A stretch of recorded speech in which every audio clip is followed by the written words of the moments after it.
میں 5 منٹ کے لیے باہر جاتا ہوں، اتنی دیر میں آپ دونوں بے گناہوں کو بلا لیں۔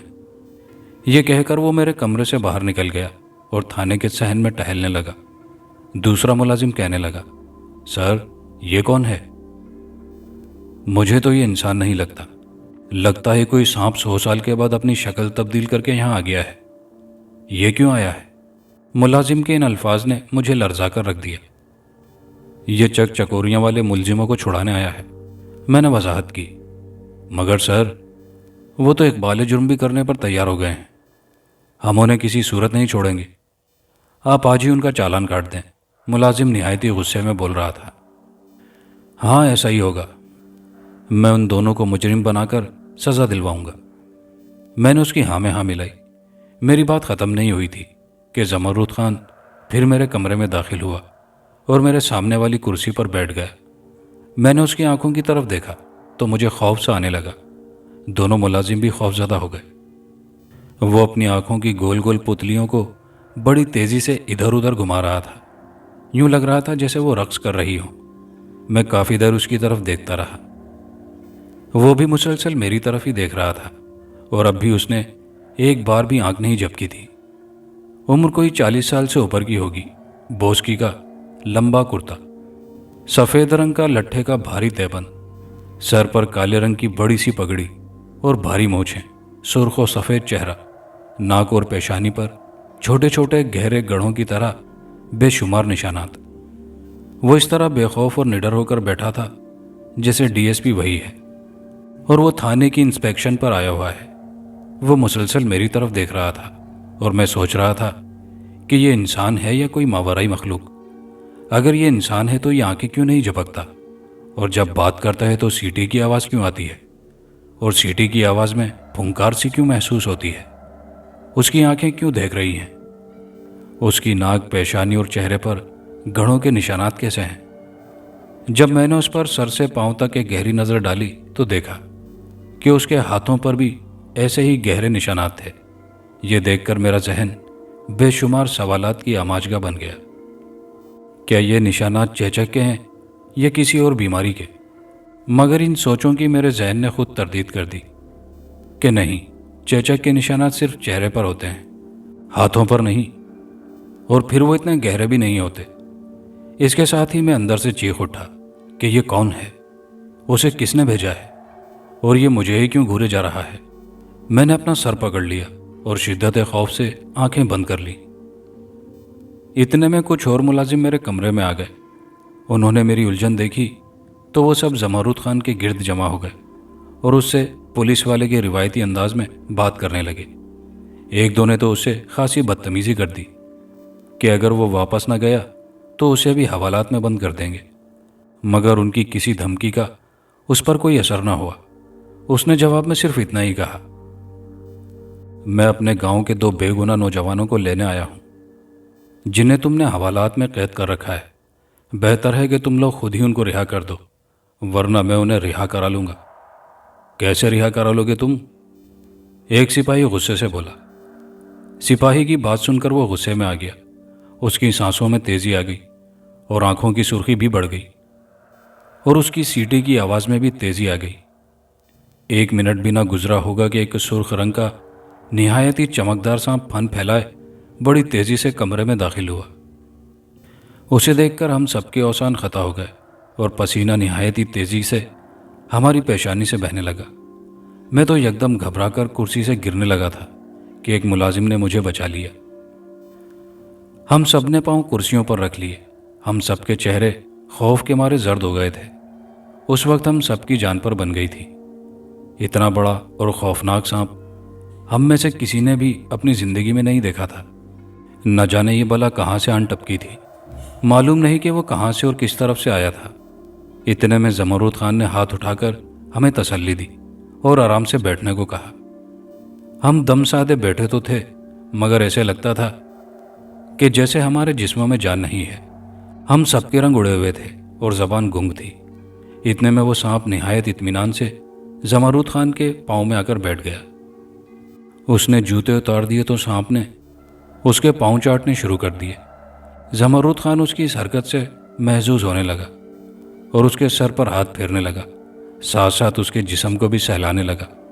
وہ سانپ ایک وفادار پلے کی طرح اس کے پاؤں میں لوٹنے لگا تھا۔ تھوڑی ہی دیر بعد سانپ اس کے پاؤں سے ہٹا اور اس نے اپنا پھن پھیلا کر پھنکارنا شروع کر دیا، اور پھنکارتے ہوئے اس نے کمرے کا چکر لگانا شروع کر دیا تھا۔ یہ دیکھ کر تو ہم سب کی چیخیں نکل گئی اور ہم سب تھر تھر کانپنے لگے تھے۔ آپ بے گناہوں کو چھوڑ دیں، ورنہ اس جیسے کئی اور سانپ اس کمرے میں آ جائیں گے، زمرد خان نے پھنکارتے ہوئے لہجے میں مجھے مخاطب کر کے کہا۔ اس وقت میری تھانے داری مٹی میں مل گئی تھی اور میرا سارا روب و دبدبا جھاگ کی مانند بیٹھ گیا تھا۔ میں نے اپنی جان بچانے کی خاطر ہتھیار ڈال دیے اور زمرد خان سے التجا کی کہ وہ اس سانپ کو کمرے سے باہر نکالے اور اپنے دونوں بندوں کو ساتھ لے جائے۔ یہ سن کر زمرد خان کی جلتی ہوئی آنکھوں میں کچھ ٹھنڈک سی پیدا ہوئی تھی اور اب اس کی سانسیں بھی ٹھکانے پر آنے لگی تھی۔ جب وہ پرسکون ہوا تو سرخ سانپ بھی کمرے سے باہر نکل گیا۔ ان کے جانے کے بعد ہم سب کی جان میں جان آئی۔ پھر میں نے ان دو ملزموں کو زمرد خان کے حوالے کر دیا اور وہ ان کو ساتھ لے کر تھانے سے نکل گیا۔ تھانے میں جیسے سناٹا چھا گیا تھا، اور نہ صرف میں بلکہ اس کو دیکھنے والے تھانے کا ہر ملازم خوفزدہ تھا، بلکہ شرمندہ بھی، کیونکہ ایسا واقعہ اس سے قبل کہیں بھی اور کسی بھی تھانے میں پیش نہیں آیا تھا۔ یہ زمرد خان کون تھا؟ کہاں سے آیا تھا؟ کہاں رہتا ہے؟ سانپ سے اس کا کیا تعلق تھا؟ اور وہ کہاں سے اور کیوں آیا تھا؟ اس کے پاؤں وہ سانپ کیوں چاٹ رہا تھا؟ اسے کیسے پتہ چلا کہ زمرد خان یہاں ہے؟ میں ان سب سوالوں کے جوابات اور اس راز کو جاننے کے لیے بہتاب ہو گیا۔ میں زمرد خان سے مل کر اپنے سوالات کے جوابات جاننا چاہتا تھا۔ اب میں تھانے کے دیگر تمام کام بھول کر زمرد خان کی حقیقت جاننے کی جستجو میں لگ گیا تھا۔ یہی حال میرے تھانے کے تمام ملازمین کا بھی تھا۔ انہیں زمرد خان پر بہت ہی غصہ تھا کہ وہ ان کو بے بس ہی نہیں بلکہ بدنام بھی کر گیا تھا۔ وہ ان سب کو مذاق کا نشانہ بنا گیا تھا۔ اگر وہ اس کے خلاف کوئی سخت قسم کی کارروائی کرنے کا سوچتے تو اگلے ہی لمحے سرخ سانپ ان کی نظروں میں گھم جاتا اور ان کا غصہ جھاگ کی مانند بیٹھ جاتا۔ وہ سرخ سانپ تو اب ہم کو خوابوں میں بھی ڈرانے لگا تھا۔ کئی دن تک ہم سبھی اس پر اپنی بے بسی کا ماتم کرتے رہے کہ ایک شخص کار سرکار میں مداخلت کر کے ملزم چھڑا کر لے گیا تھا اور ہم اس کا کچھ بھی نہیں بگاڑ سکے تھے۔ میں نے اپنے بندے اس کے بارے میں جاننے کے لیے ڈیوٹی پر لگا دیے تھے۔ ایک دوسرے گاؤں کے نمبردار نے بتایا کہ زمرد خان کا تعلق افغانستان کے علاقے کندھار سے ہے اور یہ وہاں سے ہجرت کر کے یہاں آیا تھا۔ وہ کچھ پراسرار سی قوتوں کا مالک ہے، مگر اپنی اسی طاقت کو کسی کے خلاف اور نقصان کے لیے استعمال نہیں کرتا، بلکہ اسے علاقے کے لوگوں کے فائدے کے لیے ہی استعمال میں لاتا ہے۔ وہ یہاں زمرد خان کی بجائے خانزادہ کے نام سے مشہور تھا۔ مالی لحاظ سے بھی وہ بہتر حیثیت کا حامل تھا، اس لیے وہ غریب اور ناداروں کی مدد کرتا رہتا تھا اور ظالم اور بے ایمان لوگوں سے میل جل پسند نہیں کرتا تھا۔ وہ کیا کرتا ہے، اس کے پاس کون سی پراسرار طاقت ہے، یہ کوئی بھی نہیں جانتا اور نہ ہی کسی کو اس بارے میں پوچھنے کی جرت ہے۔ وہ اپنے کام سے غرض رکھتا ہے اور کسی کے معاملات میں بیجا مداخلت نہیں کرتا۔ خانزادہ کے بارے میں یہ سب کچھ جاننے کے بعد میرے من میں بھی اس سے ملنے کی اور اس کی طاقت کا راز جاننے کی خواہش پیدا ہو گئی۔ میں نے اس نمبردار کو تھانے بلوایا اور اس سے اپنی اس خواہش کا اظہار کیا، تو اس نے اس علاقے کے ایک پیر صاحب کا پتہ دیا کہ خانزادہ ان کے پاس آتا جاتا رہتا ہے۔ آپ اس کام کے لیے ان تک رسائی کریں، وہی آپ کی ملاقات خانزادہ سے کرا سکتے ہیں۔ وہ پیر صاحب ایک دربار کے گدی نشین تھے۔ چند دنوں بعد وہاں میلہ اور عرس منعقد ہونا تھا۔ اس موقع پر میں وہاں چلا گیا اور پیر صاحب کی قدم بوسی کی۔ یہ اتفاق تھا کہ میری وہاں موجودگی میں ہی خانزادہ بھی وہاں آ گیا۔ اس نے مجھے دیکھا تو اس کی آنکھوں میں شعلے ناچنے لگے اور اس کے تیور مجھے خطرناک سے لگنے لگے۔ میں فوراً اٹھا اور پیر صاحب کے قدموں میں گر گیا اور ان سے التجا کی کہ مجھے خانزادہ سے معافی دلوا دیں۔ میں وعدہ کرتا ہوں کہ آئندہ کسی بے گناہ کو نہیں پکڑوں گا۔ اللہ میری توبہ، اور آج کے بعد کسی سے رشوت بھی نہیں لوں گا۔ خانزادہ، پیر صاحب نے نہایت ہی محبت بھرے انداز میں اس کو مخاطب کیا۔ تھانے دار صاحب کیا کہہ رہے ہیں اور کس بات کی معافی مانگ رہے ہیں، یہ خود ہی بتا دیں گے۔ یہ کہہ کر وہ دوسرے کمرے میں چلا گیا تو میں نے پیر صاحب کو ساری حقیقت بتا دی۔ میری ساری کہانی سننے کے بعد انہوں نے مجھ سے کہا، تم سچے دل سے توبہ کرو، خدا کو حاضر ناظر جان کر، تو تمہیں خانزادہ ہی نہیں بلکہ اوپر والا بھی معاف کر دے گا۔ اگر تم میری بات اچھی طرح سے سن لو کہ اوپر والے نے تمہیں معاف کر دیا تو پھر خانزادہ بھی تمہیں معاف کر دے گا۔ پیر صاحب صحیح کہہ رہے تھے۔ میں نے ساری ملازمت کے دوران اپنے خدا سے بھی تو نہیں ڈرا تھا اور بغیر کسی خوف کے ظلم اور زیادتی کا بازار گرم کر رکھا تھا۔ اب میں خانزادہ سے خوفزدہ ہو گیا تھا اور اس کی دہشت میرے دل و دماغ میں گھس گئی تھی۔ یوں لگتا تھا جیسے ابھی وہ سرخ رنگ کا سانپ آئے گا اور مجھے ڈس کر میری زندگی کا خاتمہ کر ڈالے گا۔ اس خوف نے یکدم میری زندگی میں تبدیلی پیدا کر دی تھی۔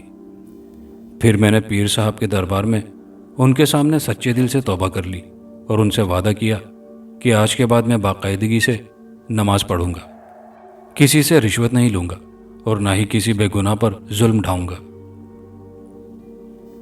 جب پیر صاحب کو یقین ہو گیا کہ اب میری کایا پلٹ گئی ہے تو انہوں نے خانزادہ کو بلایا اور اس سے کہا کہ تھانے دار صاحب نے سچے دل سے توبہ کر لی ہے، اس لیے تم بھی اسے معاف کر دو۔ پیر صاحب کی بات سن کر خانزادہ نے مسکرا کر میری طرف دیکھا اور بولا،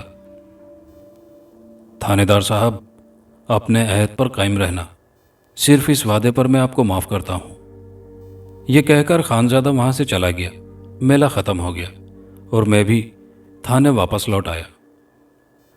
اب میں نے نماز پڑھنی شروع کر دی تھی اور داڑھی بھی رکھ لی تھی۔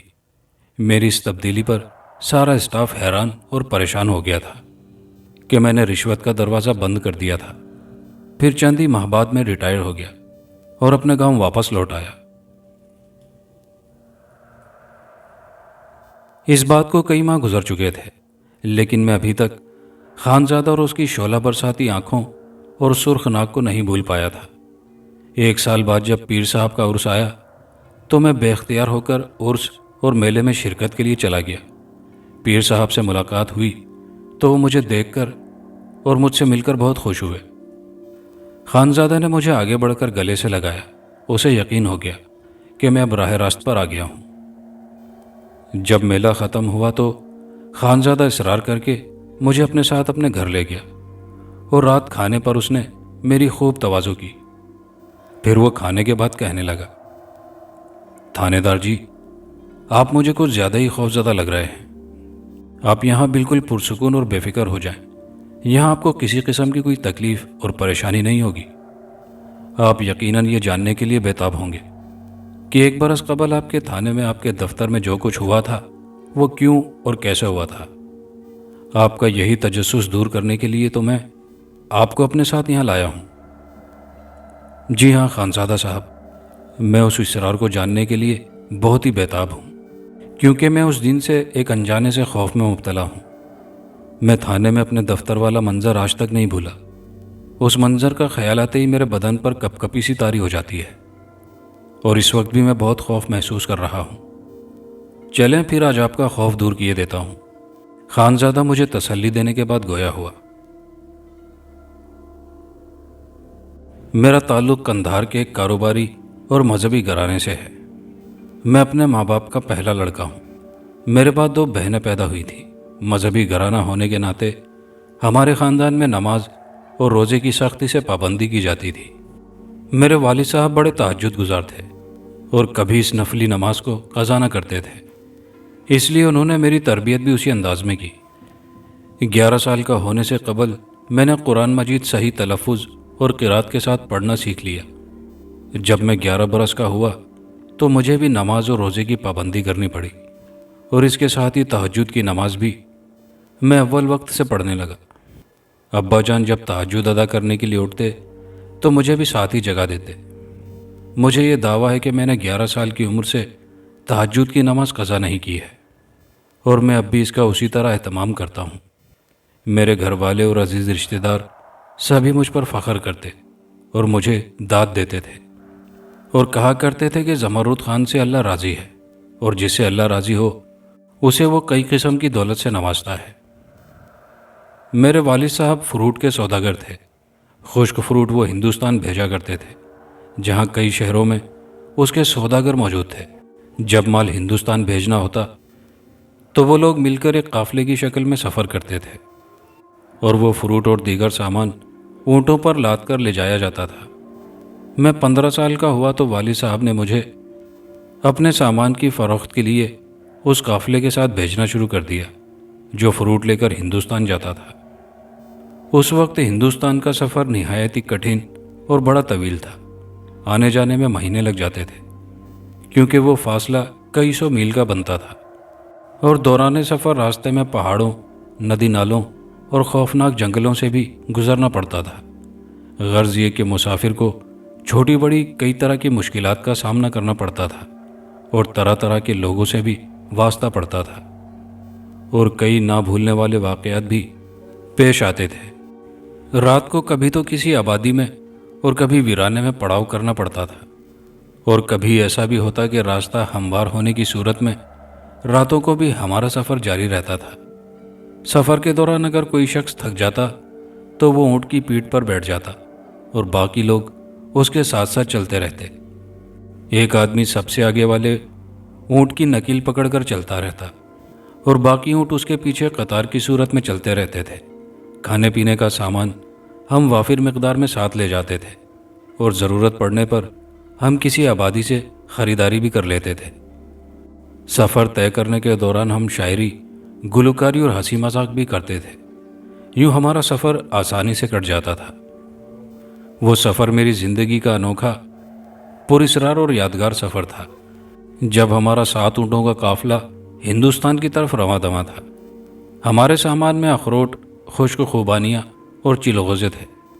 ہمارا وہ سفر بھی ماضی کے دیگر سفر جیسا ہی تھا، مگر آگے جا کر وہ بڑا پراسرار بن گیا تھا۔ مجھے ایک انہونی اور حیرت انگیز دنیا میں لے گیا تھا، اور پھر اس سفر نے تو میری کائنات ہی بدل دی۔ ہوا کچھ یوں کہ دوران سفر ایک پہاڑی علاقے میں ہمیں رات گزارنی پڑ گئی، تو ہم نے وہاں پڑاؤ کا ارادہ کر لیا۔ یہ اس علاقے میں ہمارا پہلا پڑاؤ تھا۔ ہم نے رخت سفر کھول دیا اور اونٹوں کو ایک محفوظ مقام پر باندھ دیا۔ پھر ہم نے اپنے سفری بستر سیدھے کیے اور سب ان پر لیٹ کر آرام کرنے لگے۔ وہ رات کافی گہری تھی۔ ہمارے ارد گرد درخت جھنڈ کی صورت میں موجود تھے، اور ان کے پیچھے اونچی اونچی پہاڑیاں تھیں جو اندھیرے میں بڑی عجیب سی لگ رہی تھی۔ لیکن ہمیں کسی بھی چیز سے خوف محسوس نہیں ہو رہا تھا، کیونکہ ہم سفر کے دوران ایسی راتیں گزارنے کے عادی ہو چکے تھے۔ اس لیے ہمیں اس طرح کے ماحول سے کوئی ڈر محسوس نہیں ہوتا تھا۔ میرے ہم سفر چونکہ تھک چکے تھے، اس لیے وہ جلدی سو گئے، مگر میں جاگ رہا تھا، کیونکہ میں نے ابھی عشاء کی نماز ادا کرنی تھی۔ میں نے ہاتھ میں ایک چھڑی اور ماچس کی ڈبیا لی اور وضو کے لیے پانی کی تلاش میں نکل پڑا۔ درختوں کے جھنڈ سے باہر نکل کر میں پہاڑیوں کی طرف ہو لیا، کیونکہ اس جانب مجھے کسی چشمے کے بہنے کی آواز آ رہی تھی۔ گرمیوں کا موسم تھا، اور اس وقت رات کے قریباً 9 یا 10 بجے ہوں گے۔ گرمی اتنی زیادہ نہ تھی، کیونکہ ٹھنڈی ہوا چل رہی تھی اور موسم نہایت ہی خوشگوار سا لگ رہا تھا۔ میں نے ماچس جلا کر چھڑی سے پتھر اور گھاس پھوس ہٹاتا ہوا آگے بڑھنے لگا۔ اس طرح جلدی میں چشمے پر پہنچ گیا۔ اس کے ٹھنڈے پانی نے مجھے بہت ہی مزہ دیا۔ پہلے میں نے خوب سیر ہو کر پانی پیا اور پھر وضو کیا، اور چشمے کے قریب ہی ایک ہموار سے پتھر پر نماز عشاء ادا کی۔ نماز ادا کر کے جب میں نے واپس لوٹنے کا ارادہ کیا تو مجھے یوں لگا کہ جیسے میری ٹانگوں کوئی نرم سی چیز لپٹی ہوئی ہے جو مجھے چلنے نہیں دے رہی۔ میں نے چھڑی کی مدد لے کر اس کو ہٹانا چاہا تو وہ چیز تو نہ ہٹی، مگر چھڑی ٹوٹ کر 2 ٹکڑے ہو گئی۔ یہ دیکھ کر میں گھبراہٹ کا شکار ہو گیا، کیونکہ اس نے میرے پاؤں اور ٹانگیں ایسے جکڑ لیے تھے کہ میں حرکت کرنے سے بھی قاصر ہو گیا تھا۔ میں نے گھبراہٹ کے عالم میں دونوں پاؤں ایک ساتھ اٹھا کر چھلانگ لگانا چاہی، مگر مجھ سے چھلانگ بھی نہ لگ سکی، اور میں ایک طرف کو گر پڑا، کیونکہ میرے پاؤں سختی سے جکڑے جا چکے تھے۔ زمین پر گرنے سے میں اور بھی پریشان ہو گیا۔ پھر میں نے جیب سے ماچس نکال کر ایک تیلی جلائی اور اس کی روشنی میں پاؤں کی طرف دیکھا تو پاؤں سے لپٹے ہوئے سرخ رنگ کے سانپ کو دیکھ کر میری تو نبضیں چھوٹنے لگی۔ میرا تمام جسم پسینے میں بھیگ چکا تھا، میری سانسیں دھوکنے کی طرح چلنے لگی، اور پھر مجھے یقین ہو گیا کہ یہ سانپ مجھے زندہ نہیں چھوڑے گا اور یہ مجھے بہت ہی بری موت مارے گا، کیونکہ وہ بہت ہی خطرناک اور زہریلا لگ رہا تھا۔ وہ جب زور سے خراٹے بھرتا تو ہوا میں شعلے رقص کرنے لگتے اور فضا میں روشنی سی پھیل جاتی۔ یہ سب کچھ دیکھ کر میں بے بس اور بے جان سا ہو گیا تھا۔ وہ سانپ مجھے اپنی چمکتی اور غضبناک آنکھوں سے گھورنے لگا تھا۔ پھر شاید اسے میری بے بسی پر ترس آ گیا تھا اور اس نے مجھے ڈسے بغیر ہی میری ٹانگوں اور پاؤں کو آزاد کر دیا۔ چل پڑا۔ میں نے موقع غنیمت جانا اور وہاں سے جلدی سے اٹھا اور بھاگ کھڑا ہوا، مگر میں ابھی صرف چند قدم ہی بھاگ سکا تھا کہ وہ سانپ تیزی سے مڑا اور میرے آگے آ کر کھڑا ہو گیا۔ اس کی آنکھوں سے شعلے نکل رہے تھے، جس کی وجہ سے روشنی پھیلنے لگتی تھی۔ میں حیران تھا کہ آخر یہ کیا ماجرا ہے۔ اس نے مجھے کاٹنے کی بھی کوشش نہیں کی اور نہ ہی اس کا ایسا کوئی ارادہ لگ رہا تھا۔ عجیب سی صورتحال بن چکی تھی۔ میں جس طرف مڑتا وہ بھی ادھر ہی مڑ کر میرے سامنے آ جاتا اور پھن پھیلا کر کھڑا ہو جاتا۔ اس لیے میں نے کچھ دیر کے لیے وہاں ہی کھڑے رہنے کا ارادہ کر لیا۔ پھر میں یکسو وہیں کھڑا ہو گیا۔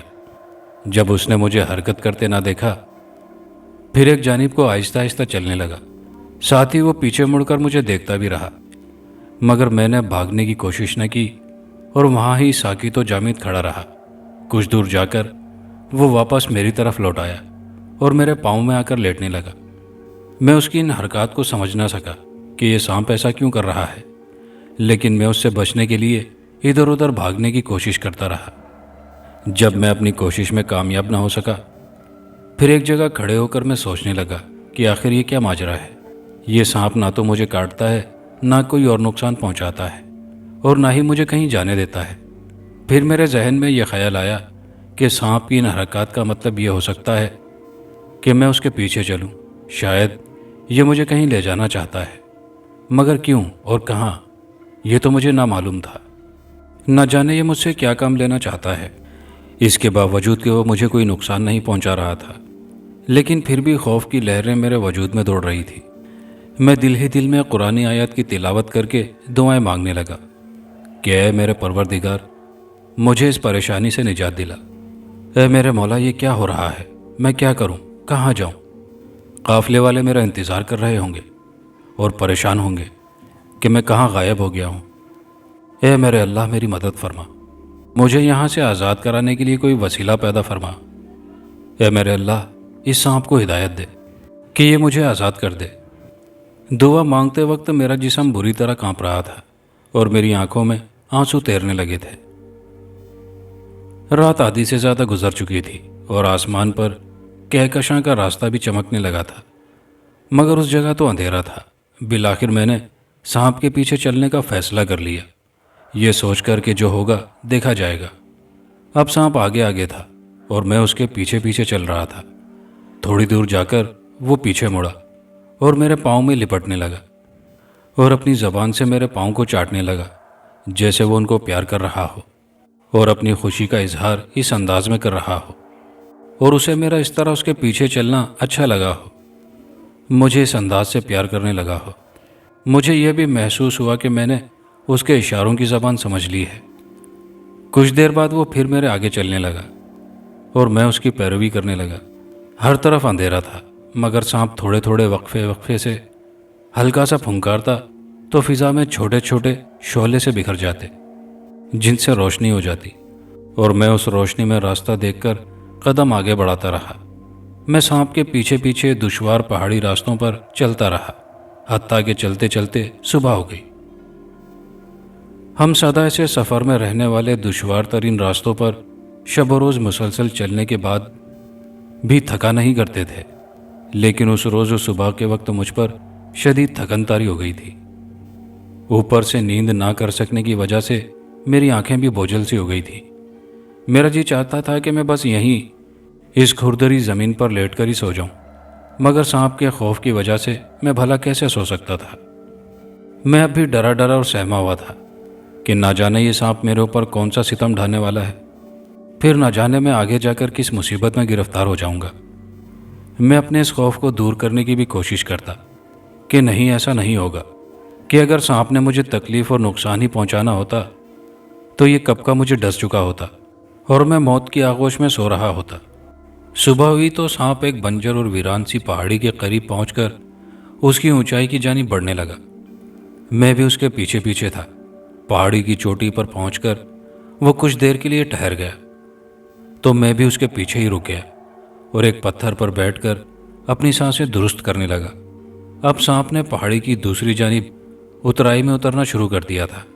کافی گہرائی میں جا کر مجھے زمین کچھ ہموار سی دکھائی دی اور تھوڑی دور جا کر سانپ ایک جانب ہو کر لہرانے لگا اور پھر اپنے سر کو ہلا کر اشارہ کرنے لگا کہ میں آگے بڑھ کر اس کے قریب آ جاؤں۔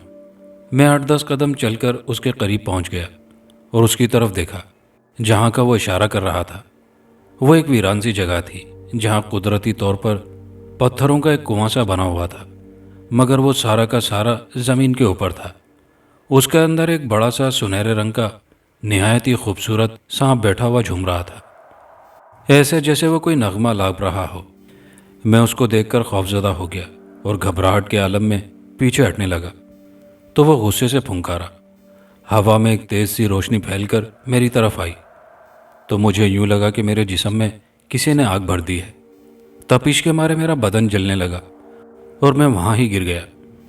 وہ سانپ جو مجھے یہاں تک لایا تھا خود ایک بڑے سے پتھر کی اوٹ میں چھپ کر بیٹھا ہوا تھا اور مجھے دیکھ رہا تھا۔ وہ فوراً وہاں سے اٹھا اور میرے پاس آ گیا۔ وہ میرے بدن پر اپنی زبان پھیرنے لگا۔ تھوڑی ہی دیر میں میرے سارے جسم کی جلن ختم ہو گئی اور یوں لگا جیسے مجھے کچھ ہوا ہی نہ ہو۔ وہ مجھے اشاروں سے ایک چھوٹے سے پتھر کو دھکیل کر سمجھانے لگا کہ میں اس سنہرے سانپ کو پتھر سے ماروں۔ میں نے محسوس کیا کہ یہ سانپ ایک دوسرے کے دشمن ہیں اور ایک دوسرے کو جان سے مارنا چاہتے ہیں۔ اس سانپ کے اشاروں پر میں نے ڈھیر سارے پتھر جمع کر لیے اور وہ پتھر اٹھا کر اس سنہرے سانپ کو مارنے لگا۔ وہ سانپ ان پتھروں میں ہی بیٹھا رہا۔ وہ وہیں بیٹھے بیٹھے ہی پھنکار مارتا رہا۔ ایک روشنی سی فضا میں پھیلتی اور پھر میرا بدن اسی طرح جلنے لگتا اور میں زمین پر گر پڑتا۔ اس کی پھنکار سے وہ سرخ رنگ والا سانپ فوراً میری طرف لپکتا اور اپنی زبان سے میرے جسم کو چاٹنے لگتا۔ اس کے چاٹنے سے میرے جسم میں ٹھنڈک سی دوڑ جاتی اور میں ٹھیک ہو جاتا اور دوبارہ پتھر اٹھا کر اس کو مارنے لگتا۔ وہ پھر اپنا وار کرتا اور پھنکارتا۔ اس کی پھنکار سے نکلنے والی آگ نے میرے جسم کے تمام کپڑے جلا دیے تھے۔ میں قریباً بالکل ہی برہنہ ہو گیا تھا۔ یہی نہیں بلکہ میرے سفید جسم کا گوشت بھی جل کر سیاہ رنگت میں تبدیل ہو گیا تھا اور جگہ جگہ سفید رنگ کے چھالے ابھر آئے تھے، لیکن میں نے پھر بھی ہمت نہ ہاری تھی۔ میں جب بھی اسے پتھر مارتا تو جواب میں وہ پھنکارتا اور پھر اپنی جگہ بیٹھ کر لہرانے لگتا جیسے وہ مجھے جلا کر خوشی منا رہا ہو۔ کبھی وہ جھومتا اور کبھی لہراتا۔ مجھے یہ سمجھ نہ آ رہی تھی کہ وہ اپنی جگہ سے اٹھتا کیوں نہیں ہے، کیونکہ ہمارے درمیان فاصلہ کچھ زیادہ نہیں تھا۔ اگر وہ چاہتا تو وہ اپنی جگہ سے اٹھ کر آسانی سے مجھے ڈس سکتا تھا اور مجھے موت کے منہ میں لے جا سکتا تھا، مگر وہ ایسا نہیں کر رہا تھا۔ پھر وہ دونوں سانپ بھی آپس میں نہیں لڑ رہے تھے، بلکہ ان کی لڑائی تو میں لڑ رہا تھا۔ یہ لڑائی قریباً 1 گھنٹے سے زائد جاری رہی۔ میں اس کو پتھر مارتا، وہ پھنکارتا، میرا جسم جلن محسوس کرتا، سرخ رنگ والا سانپ مجھے چاٹتا اور میں ٹھیک ہو جاتا۔ اس مسلسل جنگ میں میری ہمت جواب دینے لگی تھی اور دماغ بھی معاف ہوتا محسوس ہونے لگا تھا۔ مجھے خون کی نالیوں میں بھی سوئیاں سی گردش کرتی محسوس ہونے لگی۔ میں تھک ہار کر بیٹھ گیا کہ سرخ رنگ کے سانپ نے پھر میرے بدن پر زبان پھیری تو میں آخری بار کوشش کر کے غصے سے اٹھا اور ایک بڑا اور بھاری پتھر اٹھایا اور لڑکھڑاتے ہوئے آگے بڑھ کر پوری قوت سے وہ پتھر سنہرے سانپ کو دے مارا، جس نے سنہرے سانپ کا سر کچل دیا۔ میں نے اس کے بعد 2 اور پتھر اٹھا کر اس کو دے مارے تاکہ یقین ہو جائے کہ وہ سانپ واقعی مر گیا ہے۔ اس کے بعد میں نڈھال سا ہو کر زمین پر بیٹھ گیا۔ اس کے بعد سنہرے سانپ کی پھنکار سنائی نہ دی، جس کا یہی مطلب تھا کہ وہ سانپ مر گیا ہے۔ یہ سب محسوس کرنے کے بعد کہ اب اسے کوئی خطرہ نہیں ہے، وہ سرخ سانپ خوشی سے جھومنے لگا اور جھومتا ہوا میری طرف آیا اور پھر دیوانہ وار میرے جسم پر اپنی زبان پھیرنے اور چاٹنے لگا۔ پھر اس سرخ ناگ نے ایک زوردار پھنکار ماری تو مجھے اپنے جسم پر ایک آگ یوں تیرتی محسوس ہوئی